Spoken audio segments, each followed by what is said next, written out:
ultimate of our life. That is the climax of our life. We should not lose sight of the coming of the Lord Jesus Christ. Even as we gather here, Lord Himself may prepare us for the coming of the Lord Jesus Christ. When He would come again, we should be found faithful in the sight of God. Not just to have the tag of Christian or the believer. We need to follow the footsteps of the Lord Jesus Christ.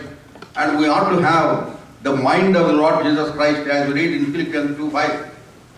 And it is not we commend ourselves or others commending us or praising us, but Lord should commend according to 2 Corinthians 10:18. He that commendeth is not good, but we should be commended of the Lord. See 2 Corinthians chapter 10, verse 18. For not he that commendeth himself is approved, but whom the Lord commendeth. The whom Lord commendeth. Because Lord knows ins and outs of our lives. Nobody needs to tell Him, even as we read in John's Gospel, chapter 2, the last two verses.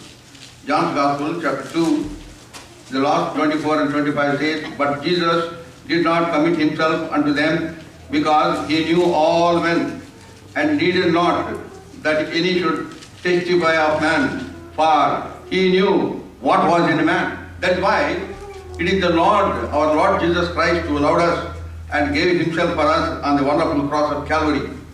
He should testify of us, as the Father testified concerning the Son, as you are coming out of the waters of baptism, as we read in Matthew's Gospel, chapter 3, verse 15. Wonderful commendation came from heaven. This is my beloved Son, in whom I am well pleased. So if the Spirit of God has to give one-line biography, one-line testimony concerning each and every one of us, what would He say? Think of it. What would the Spirit of God testify concerning each and every one of us here seated? Concerning Apostle Paul, there was a wonderful testimony recorded in Acts of the Apostles, chapter 9, verse 11. That is the first testimony concerning Apostle Paul. It says in the last line, Behold, he prayeth.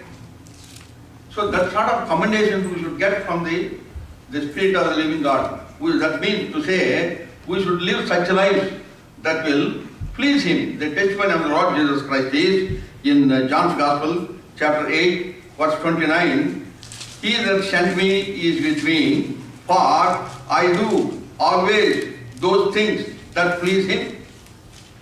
That is the life, Christian life. Now we would like to see this day of Thanksgiving. We would like to go to the grassroots level and see where we stand in the presence of the Lord. That is very, very important. Not maybe some people are praising us at home or even in the church, but in the sight of God, what we are. So may God help us to have a real look in our lives, in our attitudes, in our testimonies as to how we are conducting ourselves. What is the type of behavior that I have? What I do, what I speak, and what I do, does it please my Lord? That is my ultimate. What we should do, that should be acceptable unto the Lord. See Hebrews chapter 12. Hebrews chapter 12, verse 28. Therefore we receive the kingdom which cannot be moved. Let us have grace whereby we may serve God acceptably with reverence and godly fear. Serve God acceptably with reverence and godly fear. What we do should be acceptable unto the Lord, should be approved by Lord, commended by Lord. So towards that end we will look into our life, and to begin with, shall we read the Acts of the Apostles, chapter 11, verse 26. And when he had found him, he brought him unto Antioch. And it came to pass that on every day they assembled themselves with the truth, and taught much people. And the disciples were called Christians first in Antioch. Acts of the Apostles, chapter 11, verse 26. Shall we all read together, please? All of us together. And when he had found him, he brought him unto Antioch. So it was And it came to pass that a whole year they assembled themselves with the church and taught much people. and the disciples were called Christians first in Antioch. Disciples were called Christians first in Antioch. Disciples were called Christians first in Antioch. May our living and loving Savior bless the reading and meditation of His precious word unto us. Shall we look unto the Lord? Our loving Heavenly Father, our gracious and wonder-working God, we thank Thee for Thy word which is eternally settled in heaven. Lord, we are here with great expectations to hear Thy word and Thy voice. Lord, release Thy word unto us, open heavens may be granted unto us, and we Thy people, purchased by Thy blood, may be satisfied by the fatness of Thy house. Unworthy servant as I am, as I stand to minister Thy word, I request Thee, hide me behind Thy cross, and use me as seemeth good in Thy sight. Let Thy grace triumph over all human frailties. Thank Thee for all those who come from far and near, and all those maybe some of them may be on their way. Bring them soon into our midst. Bless our fellowship together. In every family, Thy name may highly be exalted and be glorified. Every family may be able to show forth Thy glory, Thy power, and Thy love through their lives. O Lord, bless our fellowship together. Committing ourselves into the loving hand, at this time we are also conscious of the prayers of the saints all over the world for us. Answer all our prayers beyond our asking or even thinking, according to the good pleasure of Thy will, binding the powers of darkness in Thy mighty name, bringing ourselves under Thy sprinkling blood, pray with thanksgiving in the precious and sweet name of our Lord and our Savior, Jesus Christ. Amen.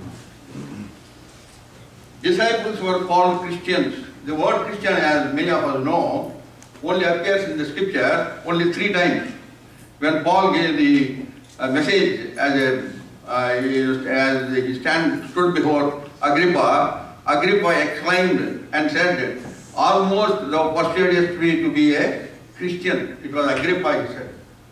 And then we find it here in 11:26, and also Peter said in 1 Peter chapter 4 verse 16, in relation to the sufferings of the Christians, he said, yet if any man suffered as a Christian, let him not be ashamed. So in these 3 places we find this word Christian. From where did we get this word Christian? ఈ క్రైస్తవుడు అనే ఈ పేరు, ఈ నామకరణం మనకు ఏ విధంగా సంక్రమించింది తెలుగులో చెప్పాలంటే. How did we get this name? When the disciples prayed in the upper room, as we find in Acts chapter 1 verse 13, they did not contemplate, they did not discuss or not deliberated as to by what name we should be known in this world. They were never bothered about it. They are only obsessed to preach the glorious gospel of the Lord Jesus Christ. According to the commandment of the Lord, they were waiting upon the Lord together in the upper room. It is others outside the Christendom, in Telugu we call it Christavesaru, Christavalu Kanivaru. Outside the Christendom, they called disciples as they are walking in the streets. They said, hey, Christian is going, see, Christian is going. See Acts of the Apostles, chapter 4, verse 13. Acts of the Apostles, chapter 4, verse 13. That's how they were witnesses unto the Lord.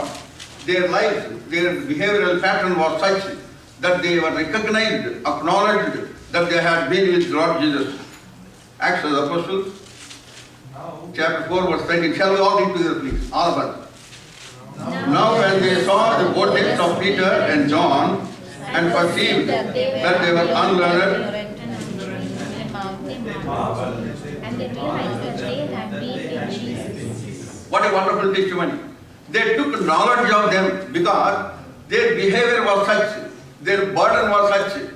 Their burden was to preach the gospel of the Lord Jesus Christ at the very risk of their lives. There is a wonderful testimony recorded in Acts of the Apostles, chapter 15, verse 26, where it says, men that have hazarded their lives for the name of Lord Jesus Christ. That means they are those who risked their life. They did not care for their life in order to preach the glorious gospel of the Lord Jesus Christ. That was the intense desire in their hearts. There was a burning desire to preach the gospel, even in the midst of severe persecution. So now, at this time, what are we doing? They had imprisonment, they had scourgings, they had stonings, they were sawn asunder, there were severe persecution. We cannot explain such terrible situations they faced. But in the midst of all that, they served the Lord, they followed the Lord. Excuse me.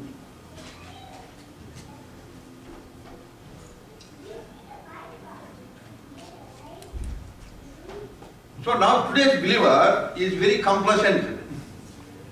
Today's believer is very dull and dim. In spite of the fact Lord has given his life, he has invested his life so that we could be quickened, we could come to life. According to Ephesians chapter 2 verse 1, we were dead in our sins and trespasses. That is a terrible situation. We underestimate our ugliness, our wickedness, and even we underestimate that great salvation that Lord has given unto us. We were wretched people, wicked people, before we came to Christ. According to Ephesians chapter 2, 3 and 4, we were children of disobedience, children of wrath. According to Ephesians 2:12, we had no hope. We were living hopeless life, without Christ, without God. That was the wretched situation. In such a situation, he had compassion on us, pitied us, and gave himself for us on the cross of Calvary. He gave his life. Nobody forced him. Nobody dragged him to the prison or to the grave or to the cross. He gave himself. Even as we read 18th chapter, John's Gospel, we find when the Roman soldiers came to him to arrest him, Lord asked them, "Whom seek ye?" They said, "Jesus of Nazareth." Then Lord says, "I am he." Then what was the response?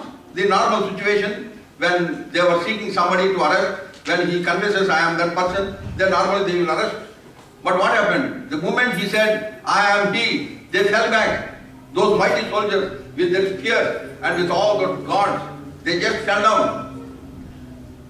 And then again Lord asks, "Whom seek ye?" That is very interesting. "Whom seek ye?" Then they were all fallen down and they were struggling to get up. Then they said, "We seek Jesus. We seek Jesus of Nazareth." That was the condition of the soldiers. So thereby we understand, nobody forced him. He gave himself. We read 10:18 of John's Gospel. He said, "I have power to lay down my life and I have power to take it again." And he did it. That is the Lord's Savior. So when he has done so much for us, what are we doing on this Thanksgiving Day? Let us have a retrospection. Let us look into our own hearts. Where we stand in the presence of the Lord. Mostly, we are lost in the comforts that Lord has given unto us. We are lost in all the wealth and the riches the Lord has given unto us. We have little time for his work. In India, I don't know whether you sing it, in India, we sing Bible chorus, Bible phrase, he knows, Anil Babu. The best book to read is the Bible. In one place I have seen, in South, in 10 languages they kept on singing. English, then Hindi, then Telugu, then Tamil. I thought I have put down my Bible, I thought it is okay, four languages. Then again they were singing in Kannada, then again some Konkani, and then Bengali, Punjabi, so many languages, 10 languages they were singing. I was very happy. At the end of that singing I asked, "Wonderful, you are singing that again and again, declaring the best book to read in the Bible. How many of you have read the Bible today?" But, stop. Many of them, they don't read the Bible. We declare the Bible is the best book. Even Sarvepalli Radhakrishnan, the ex-president of India, once among the intellectuals in New Delhi, in one of the conferences, he said like this, "If you have read all the books in the world, if you have not read Bible, your knowledge is incomplete," he said. Even the pagans, they declared this is the best book. So we, being Christians, bought by the precious blood of the Lord Jesus Christ, how much time that we are giving in reading, meditating, and retaining, and also doing that word. Word of God says in Joshua chapter 1 verse 8, it is only then we would be prosperous and successful in our lives. May God help us that we will do so. Now we would like to see something concerning the verse that we have read. Acts of the Apostles 11:26. Disciples were called Christians first in Antioch. Disciples were called Christians first in Antioch. In other words, in order to be a Christian, you should behave like a disciple. In order that you may be known as a Christian, you should conduct yourself as a disciple of the Lord. That means a follower of the Lord, the one who commits himself unto the master, the Guru. That is Shishya. Who carries out the instructions, who carries out the will of the Lord. They are the disciples. So we are all the blessings, if you read the Ephesians chapter 1 verse 3, all our blessings are in Christ. See, let us read that verse please. That is very pivotal verse. Ephesians chapter 1 verse 3. Blessed be the God and Father of our Lord Jesus Christ, who hath blessed us with all spiritual blessings in heavenly places in Christ. Note that line, in Christ. In Christ. In the whole book of Ephesians, you will find in all the 6 chapters again and again this expression comes. In Christ, in Him, in whom, in the Lord, in the Lord, in the Lord, again and again comes. Paul's burden was to communicate that burden to Ephesian believers, that they may remind themselves that all their blessings are in the Lord. So also, all their behavior, their life should also be in the Lord. That means we should be controlled and governed, ruled by the Lord. That means we should come under the Lordship of the Lord Jesus Christ. That is Christian. In 1 Corinthians, Paul makes a little variance between those who are in the church and those who are in Christ. 1 Corinthians chapter 1 verse 2. As the church of God which is at Corinth, to them that are sanctified in Christ Jesus, called to be saints, resolve that in every place call upon the name of Jesus Christ our Lord, both theirs and ours. I will invite your attention to the two expressions there. Church of God which is at Corinth. Note that. Church at Corinth. And then that are sanctified in Christ. At Corinth, in Christ. How do you find the difference? At church is their postal address. That is where they have been going. In India, if you ask somebody, where do you go for Sunday? They will say, some people in Tamil Nadu, they say Java Shama. In Hyderabad, all the people they say abroad. In Kalimpong, they say El Shaddai. In Ahmedabad, they say Bir Shaba. In Delhi, if you ask, they say House of Fellowship. So that is the postal address. That is where they are going. Very importantly, the spiritual address should be there. What is the spiritual address? In Christ. You may be going to the church, some church or CTC here or some other places, but the very important pertinent question is, are you in Christ? We may be singing well, we may be playing well, we may be preaching well, we may be doing so many sacrifices for the work of the Lord. Even if we are here at this moment, it is because of sacrifice that you have made. In the midst of all this, what is to be examined very thoroughly is whether we are in Christ. That is very important. All over the world, there are so many people who call themselves Christian. Christian means what? Follower of Christ. Follower of Christ. I am Indian. Means what? I am India. I was born in India. I am living in India. There is something called, in India, they say NRIs. NRI means non-resident Indian. He is an Indian, but he does not reside in India. So I got a thought, oh, there are so many NRCs in the church. What is NRC? Non-resident Christian. They are Christian, but they are not residing in Christ. They are not abiding in Christ. They don't behave like Christians at all. Their behavior is seen only when they come to the church, singing songs and praises and having Bible in their hand. Nowadays, Bible also is not in their hand. What do you have? Laptop. It is very shocking for me. In the assemblies, even in India, it is happening. When we say lift up our Bibles and let us sing the Bible for us, people lift up their phones, lift up their laptop. You cannot call it as a holy Bible. Maybe the Bible is, the software is there, but that is not a holy Bible. So anyway, think about it. But what we are saying is, you should be in Christ. You should behave as Christ. Behave. Let this mind be in you, which was in Christ Jesus. We should not take these things lightly. Lord Jesus Christ, the very God of heaven, came down to this earth, gave himself on the cross of Calvary, and in his blood he made a provision for the remission of our sins. The very God of heaven came down to this earth, the Almighty God, God of Abraham, God of Isaac, God of Jacob, the possessor of heaven and earth. That very God came down in the form of man. And for you and for me, he gave his life on the cross of Calvary. When Neil Armstrong stepped on the moon in 1969, I believe, the whole world in their newspapers flashed that news on the front page, as bold they could make it. Very bold. Man on the moon. Man on the moon. When I read it, I thought, what about God on the earth?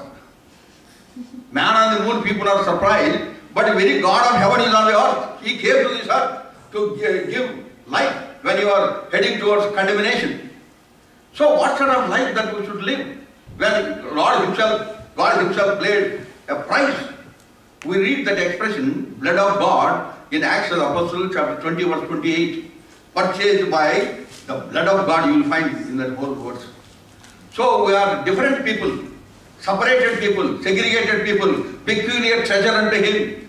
So now what should I do? How should I behave? How should I testify myself? And how should I project myself as a believer of the Lord Jesus Christ? Paul's burden was, as we read in Philippians chapter 1 verse 20, that Christ may be magnified. Christ may be magnified through my life. That is the burden of Apostle Paul. Whatever he may be doing, in everything, he wants that Christ should be magnified. So for that, Christ should increase, you must decrease. Lazarus Sen, a God servant in Ahmedabad, one of the elders in our assembly, he wrote a song. I often sing that wherever I go. I love that Pallavi. I want to sing that Pallavi. That is a wonderful, that sort of burden we should also have. I sing it in Hindi first, then I sing in Telugu. मैं घटता जाऊं यीशु तू बढ़ता जाए, मैं घटता जाऊं यीशु तू बढ़ता जाए, मैं मिटता जाऊं प्रभु तू दिखाई दे, मैं मिटता जाऊं प्रभु तू दिखाई दे, यही मेरी प्रार्थना यही इच्छा है, यही मेरी प्रार्थना यही इच्छा है, मैं घटता जाऊं यीशु तू बढ़ता जाए. In Telugu it is like this. Those of you know, you can sing with me. నేను తగ్గాలి యేసు నీవే హెచ్చాలి, నేను తగ్గాలి యేసు నీవే హెచ్చాలి, నేను పూర్తిగా మరుగై నీవే కనబడాలి, నేను పూర్తిగా మరుగై నీవే కనబడాలి, ఇది ఏన ప్రార్థన నీ చిత్తము, ఇది ఏన ప్రార్థన నీ చిత్తము, నేను తగ్గాలి యేసు నీవే హెచ్చాలి. I was telling him, in Bhopal we were singing this song. It came sometime in 1996. I was teaching them in Hindi. The last day before we dispersed, in the last message, we said let us stand and sing this song before we go. One brother was singing right in front. मैं बढ़ता जाऊं यीशु तू गढ़ता जा. He got confused because of all these rhythmic words, बढ़ता, घड़ता, मिटता. He got confused. So he was singing as he liked. Then I said, stop it, that is our problem, I said. That is our problem. We don't want to magnify Christ through our life. Always there is an urge somewhere, if you just dig deeper and deeper in our hearts, there is somewhere there is a desire, there is an urge to be known by people, to have some sort of name and fame. There are many people, they are humbly, they are proud. God may save us from such situations. Christ should be magnified. If you are a Christian by practice, Christ should be magnified. Christian life is a life of practice. It is not in theory. Christian life is a life of practice. Are we practicing Christians? In the Word of God, we would like to see who is a Christian. You know, there are many people, there is a saying, the actors who do not know how to act, they overact. So there are many people in this world, they overact as a Christian. The world only recognizes them, they don't recognize us. They do not know. If you go and meet somebody, reverend, they will say, who are you? Then I have to explain myself, what is our background and all that. Then finally they will say, oh, you people have got the Word of God, they would say. The world does not recognize us. There was a comedian called Charlie Chaplin. You know, during those times when there was no dialogues, silent movies time. Charlie Chaplin was world famous at that time. When he was in his highest career, there was a competition in London. The competition's name is Lookalike Charlie Chaplin. Then many gave their names who thought they look like Charlie Chaplin. They want to, act like Charlie Chaplin, because Charlie Chaplin, by his gestures and postures, make everybody laugh without any dialogue. So many people came onto the stage, acted like, gestured like, and went away. After all the candidates have done it, the judges read out the people who got the first prize, second prize and third prize. The interesting thing is, in that competition, real Charlie Chaplin also participated. And then when the prizes were announced, the real Charlie Chaplin got the third prize. That means others have overacted. They are not real Charlie Chaplins, but they behave more than Charlie Chaplin. If that is our situation, it is a very, very, very sad situation. May God help us to have a re-look in our own hearts. You know, as we gather around the table of the Lord every Sunday, we invariably, I would say invariably, we read one verse, 1 Corinthians 11:28, which says, let a man examine himself, so let him eat of that bread and drink of that cup. Much read, much preached, much meditated, seldom practiced. If we really practice the Word of God, we would be different people. Now we would like to see who is a disciple. Word of God, Lord Jesus Christ Himself gives a definition of a disciple. If you are that disciple, then you are a Christian. Let us think about it. Firstly, Luke's Gospel, chapter 14. We will see some of them and then close.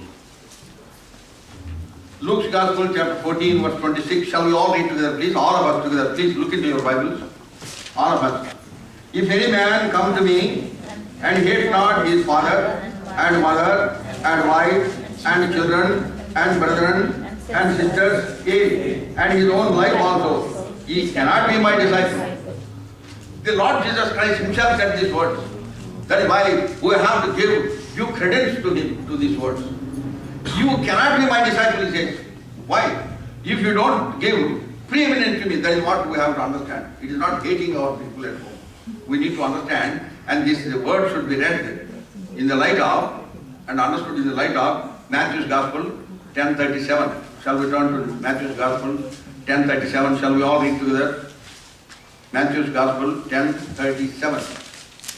All of us together, please. He that loveth father or mother more than me is not worthy of me. And he that loveth son or daughter more than me is not worthy of me. That means to say, first place to the Lord. When we think of it, then maybe you have to rework your priorities of your life. First place, according to Colossians 1:18, he shall have preeminence.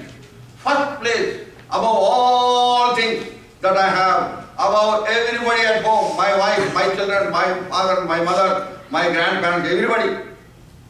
Beyond them, first place is the Lord Jesus Christ. Are we giving the first place? The Word of God says, if you give first place to the Lord, it is only then you are a disciple. And the disciples were called Christians in the first place.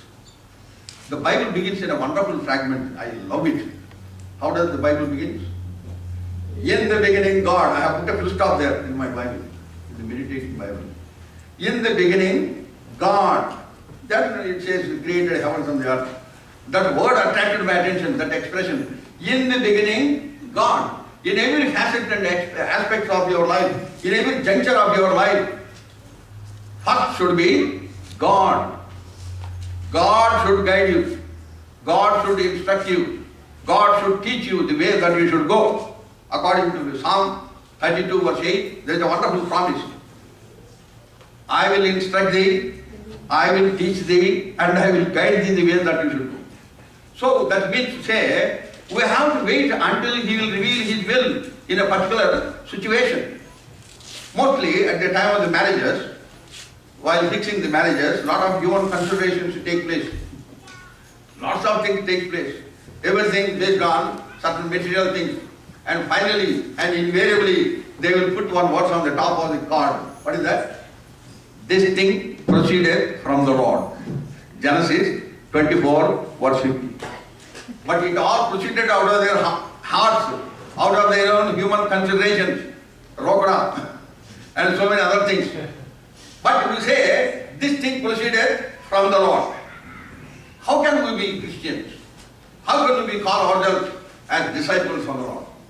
When I went to ask for my son's marriage in Masuri, I told them I have come to ask the hand of your daughter for my son.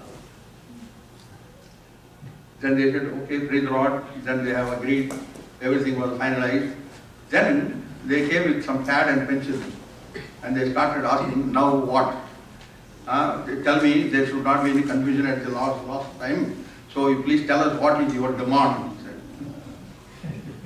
I laughed at them and I said, I have no demand at all. I have come to ask the hand of your daughter for my son. Nothing else I need. They got surprised and shocked. You don't want anything from us? I said, no, don't want anything. Here the dinner expenses 50-50. I said, they were surprised. Then I read that verse for them. That is how we give preeminence to the Lord. That is how we maintain testimony for the sake of the Lord, ministry that we are in. Book of Genesis, chapter 14. These are certain practical things. I am just quoting one instance. How you could give preeminence to the Lord above every human consideration. Abraham's words, verse 22. Genesis chapter 14, verse 22. Shall we all read together, please? And Abraham said to the king of Sodom, I have lifted up my hand unto the Lord, the Most High God, the possessor of heaven and earth. This is what I read it to them. I have lifted up my hands unto the possessor of heaven and earth. I don't want to be rich because of you.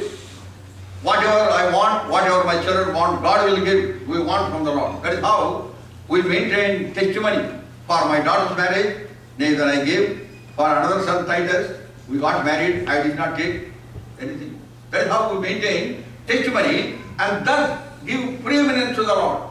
First place to the Lord. That means I want to show forth God's glory, God's power, God's love, and the testimony that I have, that Christ may be magnified through my life. That is how you would be a blessing, you would be a challenge in the congregation. In order to give preeminence to the Lord, what is important is sacrifice.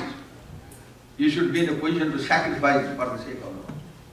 That is the first principle, being a disciple, then you are a Christian. That is the level of Christian life God wants from us because He gave His life for us. Secondly, Luke's Gospel, chapter 14, verse 27. Shall we all read together, please? Luke's Gospel, 14, 27. And whosoever does not bear his cross and come after me cannot be my disciple.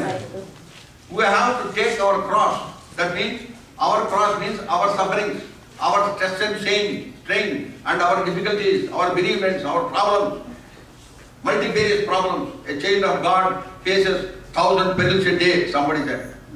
So many problems we face. With all those problems, with all those tensions and tight corners that we have walked up many times, we wonder how I can come out of this. Then we cry unto the Lord, oh Lord, help us. In the midst of all these situations, still we should follow Him, looking unto Him, who is the author and the finisher of our faith. There is a wonderful verse which comforts me very much in Psalm 34 verse 5. They looked unto him and were lightened. Their faces were not ashamed. Varu ayana tattu chudaga variki velugu kaligenu vari mukhamulu ennadunu lajjimbaga. What a wonderful comfort that we have. These are all the realities of Christian life. But we set aside God's word when some situation comes on our way. We know walls of Jericho fell flat just by faith. You know, Hebrews 11:30 we read, by faith walls of Jericho fell down. 6 days, 6 times. 7th day, 7 times they went around. That's all they did. By faith. Is it not an example for us? Is it not a challenge for us? Many times we face walls of Jericho in front of us. We run from pillar to post and we leave the Lord set aside. No worship. Even when we meet such people, praise the Lord, brother. Praise the Lord, brother. You know, they morose and dull and dim, as if they have lost everything in this world. Lord gave you His life. He can also give you victory over everything. Walls of Jericho can fall flat if you believe Him, if you have faith in Him. We have the knowledge of it. What I am saying is, we are not conscious of such things. That is why we tilt. We even run away from the faith also. We have, I would say, because of such practical life, we have very shallow understanding of the Word of God. In the British time, there were Sunday schools. Sunday schools were also conducted, and also there used to be instructors of Sunday schools. They used to come and supervise the Sunday school. In one such occasion, inspectors came, the Sunday school was going on, and then she said, let me ask some questions to the children. And then Sunday school teacher sat down, and this inspectress, she asked questions. One child, she asked, who destroyed the walls of Jericho? No, she could not answer. She said, I am asking you, who destroyed the walls of Jericho? That child started crying. She was wondering why she is crying. Then he asked another boy, who destroyed the walls of Jericho? Then he stands up and says, not me. She got shocked. And then she looked at the teacher. Teacher said, my children are very good, they will not do such things. See, they don't have even the peripheral knowledge of the walls of Jericho falling down, just by faith. So if you are a Christian, if you face some problem, some tension, some bereavement, some disappointment, some stress and strain, stand firm in the Lord Jesus Christ. That is what the disciples did. Their lives were at stake. When they will be killed, they do not know. But yet, they did not care for their lives. That is the level of spiritual life they lived. When the sufferings come, we need to take up the sufferings and follow Him. The Word of God says, it is God who allows sufferings because of His faithfulness. That is a very strange thing. By His faithfulness, we enjoy all the blessings, we adore Him, we magnify Him.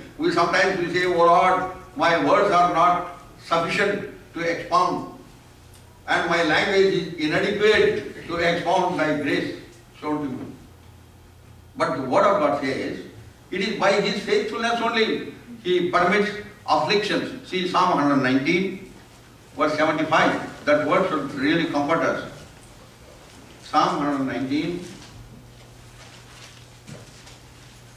verse 75. We would like to read all of us together, please. Psalm 119, verse 75. All of us. I know, O Lord, that Thy judgments are right, and that Thou in faithfulness hast afflicted me. Thou in Thy faithfulness hast afflicted me. Can we say that? That is what God wants from us. Then we are real disciples. Then we are the real followers of the Lord. Then the Word of God testifies, then you are a Christian. So in order to be a Christian, according to the Word of God, you should first be a disciple. You should cultivate that habit of being a disciple. So there are so many problems we may face in this world, but yet we still follow Him, because God Himself said in John's Gospel 16 verse 33, in this world ye shall have tribulations, but be of good cheer, I have overcome the world. Then what is the problem? You take on the things upon yourself, as Paul took. I often say, when you face some problem in front of you, some situation which is contrary to your thinking, you have never expected such a thing would happen, something disappointing is happening, then there are three options. First option is, escape it. Run away from it. That is what Abraham did.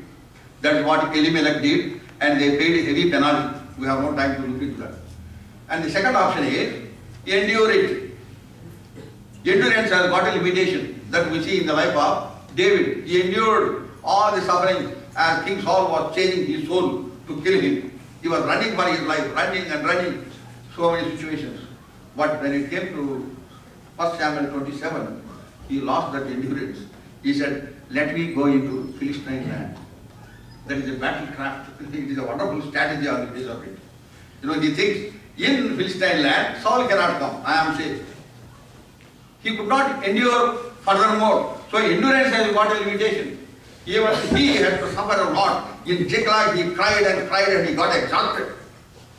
The best option is, enlist them. Take them upon you. That's what Apostle Paul did. Apostle Paul is a great challenge to our loyalty and faith towards him. In the midst of the suffering, take up the cross and follow him. Acts of the Apostles, chapter 20, verse 24. I love that line when he says, none of these things will move me. Shall we all read together? Acts 20, 24, all of us. But none of these things will move me. Neither count I my life dear unto myself, so that I might finish my course with joy and the ministry which I have received of the Lord Jesus to testify the gospel of the grace of God. Wonderful description of a disciple of the Lord. Now also see Acts 21, verse 13. All of us together, please, all of us. Then Paul answered, what mean ye to weep and to break mine heart? For I am ready not to be bound only, but also to die at Jerusalem for the name of Lord Jesus Christ. That is the level of sacrifice God expects from us, because He gave His life. How much we are sharing of the gospel, how much we are having burden for the perishing souls in our own homes and the neighborhood, in our offices, wherever we are working, there are perishing souls. If somebody is on the verge of the well, you know, in India, there are wells. Maybe some of you were born and brought up here, you do not have knowledge of the well at all. You know, there is a well and there is a wall. Suppose if somebody is standing on the edge of the wall, 1 inch that side, he will fall into the well. If you see him, what will you do? What will you do? If you say like that, you will shout, hey, you will fall. Don't take step back. You will shout, that you express your concern of that perishing man about to perish. So what sort of concern we have when we see people are perishing all around us? Unregenerated people. We live in the midst of unregenerated people of this world. Having given a tract, we advise our people in Delhi, we keep tracts on every Sunday. While going home, pick up tracts and put it in your pocket and your bag, in the bus stand, wherever you are standing, just pass on one thing. That is enough. You have expressed your burden. Lord Himself will do His work. So, in the midst of all the serious suffering that we may face, still we look unto the Lord and go ahead, because according to the word of God, what I understand, the suffering that we face is a divine principle by which God trains His people. It is a divine principle of training God's people. You see the history of the children of Israel. There was Mara before Eli, there was wilderness before Canaan. Even for the Lord Jesus Christ, there was a cross before crown. For Joseph, there was severe suffering before he could be elevated to the Gigi heights, where he could rule over Egypt. So that is the way of the Lord. So we have to accept suffering with what? Great joy. That is very difficult. In this context, we have to read 2 Corinthians chapter 12, 9 and 10. 2 Corinthians chapter 12, 9 and 10. I will find to be up. 2 Corinthians chapter 12. And He said unto me, my grace is sufficient for thee, for my strength is made perfect in weakness. Most gladly, therefore, will I rather glory in my infirmities, that the power of Christ may rest upon me. Verse 10 also. Shall we all read together? 10th verse, all of us. Therefore, I take pleasure in infirmities, in reproaches, in necessities, in persecution, in distresses, for Christ's sake. For when I am weak, then I am strong. Note that word he uses. Therefore, I take pleasure. I take pleasure in infirmities. I take pleasure in all the sufferings. We have a little bit list of that suffering in 2 Corinthians chapter 11, 23 to 33. What all sufferings that he had to go through. But cheerfully he faced, because he knew what was ahead of him. What a wonderful life. His life was a great challenge for me when I came to the Lord Jesus Christ, and also when I put myself on the altar and resigned my job and wanted to serve the Lord whole time. See 2 Corinthians chapter 4. 2 Corinthians chapter 4, 8 and 9. This is the experience of a true disciple and true Christian. 2 Corinthians chapter 4, 8 and 9. Shall we all read together, please? We are troubled on every side, yet not distressed. We are perplexed, but not in despair. Persecuted, but not forsaken. Cast down, but not destroyed. What a wonderful testimony. We should be in a position to say this because his experience is, his life experience is Galatians 2:20, where he testifies, I am crucified with Christ, nevertheless I live, yet not I, but Christ liveth in me, who loved me and gave himself for me. So you should be in that situation. It is only then you can face any situation. Now say 16 and 17. Shall we all read together? 2 Corinthians 4, 16 and 17. For which cause we change not, but though our outward man perish, yet the inward man is renewed day by day. For our light affliction, which is but for a moment, worketh for us a far more exceeding and eternal weight of glory. Though the outward man perish, though we are battered from all sides in this world, but yet the inward man is renewed day after day. That is why in the midst of all the sufferings, even when he was confined to the wooden stocks in the dungeon, as we read in Philippians chapter 4, verse 4, Paul writes to Philippians, says, rejoice. He did not stop there. Again he said, rejoice. Paul and Silas were in prison. As we read in Acts 16:25, they were singing songs in such loud voice, it is not bathroom humming. They were singing so loudly that all the inmates of the prison could hear. That is the joy of the Lord. When there is joy of the Lord in the midst of the suffering, then you can take up the cross and go forward. There is a wonderful illustration in Habakkuk chapter 3. When there is joy of the Lord is bubbling in our heart, you can face any situation as a child of God. Habakkuk chapter 3, 17 and 18. Shall we all read together, please? All of us. Although the fig tree shall not blossom, neither shall fruit be in the vine, the labor of the olive shall faint, and the fields shall yield no meat, the flocks shall be cut off from the fold, and there shall be no herd in the stalls. Yet I will rejoice in the Lord, I will joy in the God of salvation. Joy in the midst of suffering. That is why he said in Philippians chapter 4, 12, all the discouraging things he talks. And then I can do all things through Christ who strengthens me. All those things I can bear. That is what he said. I can bear all things through Christ. That is the experience of a true disciple of the Lord. It is then we are Christians. In my life, I faced many turmoils, many sufferings. I was pressed too hard in my life. In 1989, my wife was called to glory in a train accident. And my eldest daughter and youngest son were also there. But God thought it fit to take her unto himself. And my children lost their mother and I lost my wife. And God has filled our hearts with joy because we love the Lord. We follow the Lord. And because we read in Colossians chapter 3 verse 16, let the word of God dwell in your hearts richly. Jeremiah testifies in Jeremiah chapter 20 verse 9, I will no more take his name But he says, immediately, the word of God was shut up in my bones like a burning fire. I could not stay. So that is what happened to us, because we were all God-fearing people.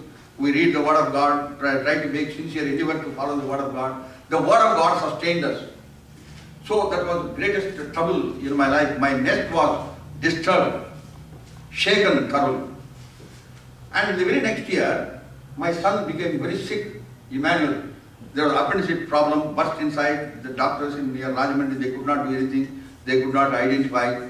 Then when he became very serious, they called me from Delhi. I went there. I spent 1 month, why he said, because by the time he became very weak, the doctor who is a specialist in that operation, he could not perform. He said, you need to get some strength. So give, the buttermilk without that thing, and then you should be fed like that. Then we will see. So 1 month I was there. Every day, at least once or twice, he will cry very bitterly because of the pain. He will put his pillow here and he will cry and cry. I can only put my hand on his back, mean God is with us, God is with us, and keep praying. I used to tell myself and tell the Lord, Lord, I am his father, I can do anything for him, but I cannot take that pain. He has to suffer. Lord, give me grace to bear it. And if I used to pray like this, even now I pray, Lord, if it is in thy will, heal him, or else give me grace to bear any situation. And I cried unto the Lord. I could not see his pain. Then I went to the veranda and cried unto the Lord, Lord, help me to bear this. And then God gave me that verse in Psalm 34 verse 1. I will bless the Lord at all times, and his praise shall continually be in my mouth. And that encouraged me, and there came that song, Hallelujah Padida, Prabhu Ninnu, Kuniyadada. By his bedside, God gave me that song. I normally write in Hindi. I composed it and write in Hindi. Hallelujah Gaunga, Prabhu Teri, Suchi Karunga. And then because I was in Rajahmundry, I translated into Telugu. Vagdanamula nichi, Vagdanamula nereverchuvaadavu nive. I experienced it in my life. And also the last line says, Ee jeevita yatralo, emi sambhavinchina, mahima nike o Prabho, idiye na dina prarthana. That was my aim in my life. Lord, whatever happens to me and my children, through these very situations, thy name may be glorified, thy name may highly be exalted, and thus I may be a blessing for others. Paul testifies like this. Let us read that. Philippians chapter 1 verse 12. Shall we all read together? The other things I will just mention. Philippians chapter 1 verse 12. Shall we all read together, please?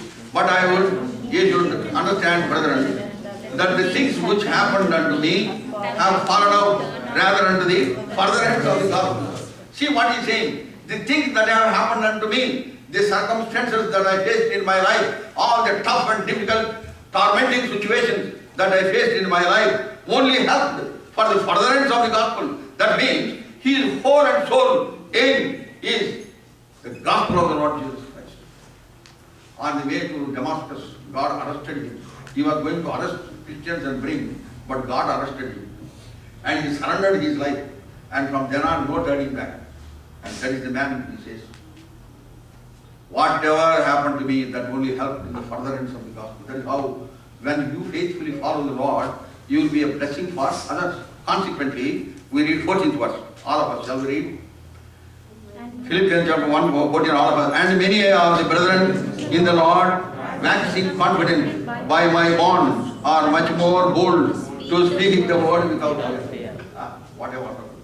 That is how, when I take up my cross, my sufferings, even in that situation, as I make sincere endeavor to follow the Lord Jesus Christ, looking unto him. That is very important, looking unto him. Raise up your level, your sight, beyond the problems that you face. Look unto the cross of Calvary. You are comforted, you are strengthened, and be prepared to carry on that work. Cross and cross. One servant of God prayed like this, Lord, take thou not the cross from off my shoulder, lest I go astray. Lord, do not take off the cross from my shoulder. That means, oh Lord, do not remove the sufferings for me, lest I may go astray, lest I may go away from you. So many times, God allows situations. In West Germany, there was a straight road for 10 miles, it seems, very wide and 10 miles. and a lot of accidents were taking place in that road. The government became very much concerned, called the engineers. They said, you study the case and give your recommendations. The engineers came and studied the way of the drivers who were driving, and how their behavior, the attitude. After watching for 2 months, they came out with a report. The inference of that report is, accidents are taking place because the road is straight. And then the recommendation is very interesting. They said, let this straight road be made curved. When the straight road is made curved, then the driver is very alert. He will speed. Nowadays, gearless cars have come. Now everything is, speed is controlled, then you go slowly. So many times, God makes our straight lines curved. We do not understand it. It is from the Lord. God allows it. Any problem that you face in your life, I take it from me, in the name of the Lord I am saying, first thought that you should get is, Lord has allowed it. Lord has allowed it to happen in my life. That will give you great comfort. And He will not be a silent spectator. He saw them rowing their boats in difficulty in Mark Gospel 6:48. They went where Lord asked them to go. Still there was a tempest. And He came walking on the water and rescued them. So the Lord is working on our behalf, even when situations you think has gone out of gear, out of control. At that very time, I want to tell you on the authority of the Word of God, Lord is working on your behalf. If you are a disciple of the Lord, you will know it. And you will be a true disciple when you follow Him, even bearing that cross in your life. Now thirdly, I think we may not see everything. With this, I think I will close. Luke's Gospel, chapter 14, verse 33. Luke's Gospel, 14:33. Shall we all read together, please? So likewise, Whichever he be of you, that forsaketh not all that he has, he cannot be my disciple. These are the words of the Lord Jesus Christ. He again and again emphasizes, you cannot be my disciple if you do it. You cannot be my disciple if you don't forsake everything for my name's sake. Paul kept everything on the altar that we read in Philippians chapter 3, 7 and 8. He counted everything as done in order that he may win Christ. And also in the 10th verse, that I may know Him. When he is saying this, almost toward the back end of his life. So many years he has served the Lord. So many churches were established. God used him mightily. He was a mighty man of Word of God. But he is saying that I may know Him. There was an urge in his heart to know Him more and more. But today's believer has become complacent. I am born again. I am baptized. I am come to the church. I sing some songs. Have fellowship. No. There is no vibration. We are not vibrant believers. There is nothing like that where you are prepared to give your very life for the cause of Christ. Lord is encouraging us in this Thanksgiving meeting. Prepare yourself for the work of the Lord. Come what may, decide in the presence of the Lord, I will serve you in whatever manner that you want me to serve. See here, forsaketh not all that he has, he cannot be my disciple. One character comes to my mind when I read this, Esther. Esther was Hadassah. She was promoted to the palace. She was an ordinary girl. Now she is in the palace. She has become the queen of that land. Now the Jews were in great danger. Mordecai comes and tells her, Haman is becoming villainous and he wants to wipe out the Jews from the face of the earth. They are in difficulty. Then he should only ask the king to help us. Then she says, I will go and ask. Then Mordecai says, you cannot go until he calls you. That is the order of the kingdom. Then she says, if I perish, I perish. Famous lines of Esther. Esther chapter 4 verse 16 we read. If I perish, I perish. One side is palace. All the palatial comforts, all her, the splendor and glory. And the other side, people of God who are suffering. So she chose this. If I perish, I perish. That should be the attitude. Same thing we find in Moses, as we read in Hebrews chapter 11, 24 to 27. So that sort of spiritual, scriptural attitude may God develop in our hearts so that we could be disciples of the Lord. Now just I will read 3 verses more and then close, where we have the same subject. John's Gospel, chapter 13, 35. First, John's Gospel 8:31 we shall read. John's Gospel 8:31. Then I will leave it to you, think about it. Lord will reveal more. John's Gospel 8:31. All of us shall we read together. Then said Jesus to those Jews which believed on him, if ye continue in my word, then are ye my disciples indeed. Romans 10:17 says, faith cometh by hearing and hearing by the word of God. In order that we may continue in faith, according to Acts 14:22, we should continue in the word. Otherwise we cannot continue in faith. It is through faith we have come to know. Faith cometh by hearing and hearing by the word of God. That is where our Christian faith began. So in order that I may continue in faith, I should continue in the word of God. That is why we have in Acts chapter 2 verse 42, where the very first fragment says, they continued steadfastly in apostles' doctrine. They are all well connected. There is synchrony in the word of God. So we need to give credit to the word of God. I leave it there. Think about it. And now John's Gospel, chapter 13, 35. John's Gospel 13:35. Shall we all read together, please? By this shall all men know that ye are my disciples, if ye have love one to another, which is lamentably lacking. Love of the Lord. I read in the newspaper, Hindustan Times, there is a column called Inner Voice. It is very interesting. Sometimes they collect some actual incidents that happened all over the world and carried one such incident arrested my attention.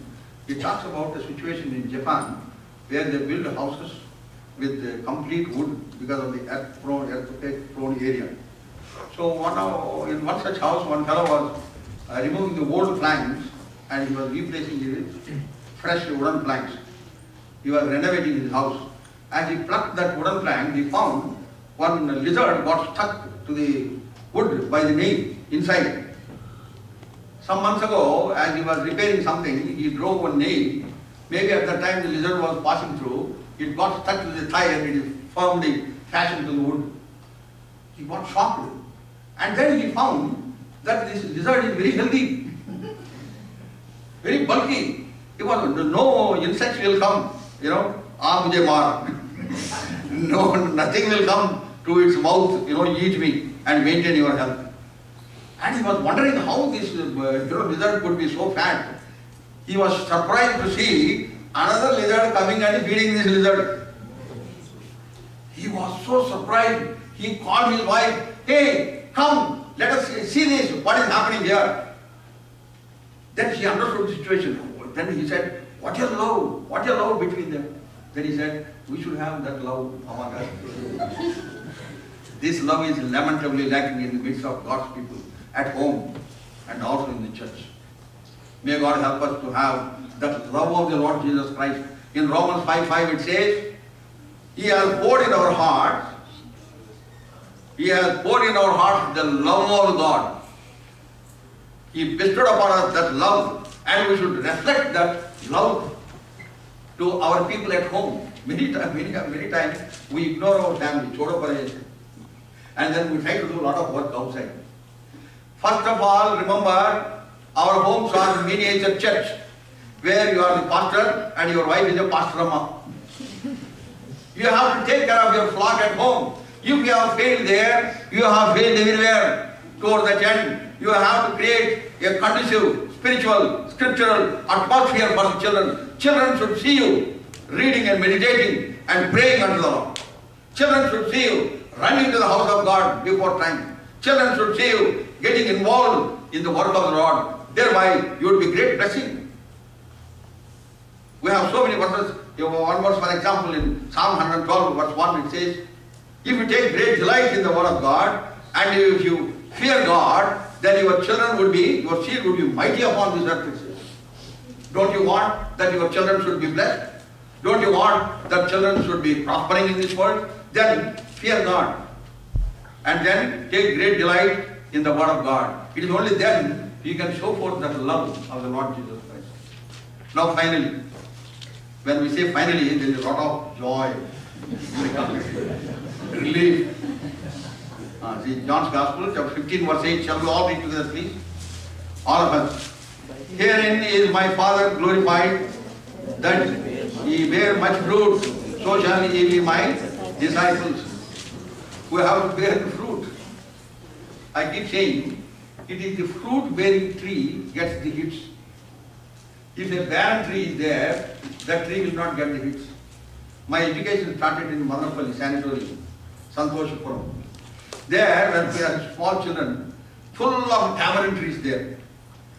Immediately when we get leisure, we run into those trees and then take the stones and we used to hit, in the process we hit the heads also. Blood was oozing out of the chest, we run away from there. I remember that scene. So we used to hit the tree where full of fruit. Adjacent to the tree, there is one big tree, no fruits. That is safe. Nobody will throw fruit on that tree. It is only this fruit-bearing tree getting all the hits. I think now you got the point. When you are bearing fruit for the glory of God, you are hit from all sides by every situation. When you are living uncompromising life. May God help us that we may be fruitful and receive hits, and that will glorify God. That will train you, mold you, mend you more and more for the glory of God. Disciples were called Christians. Then who is a disciple? We have seen. May God help us to understand this more and more. What we have seen is only a little bit. Think about it more and more. God will Himself will reveal more and more. May God bless this word.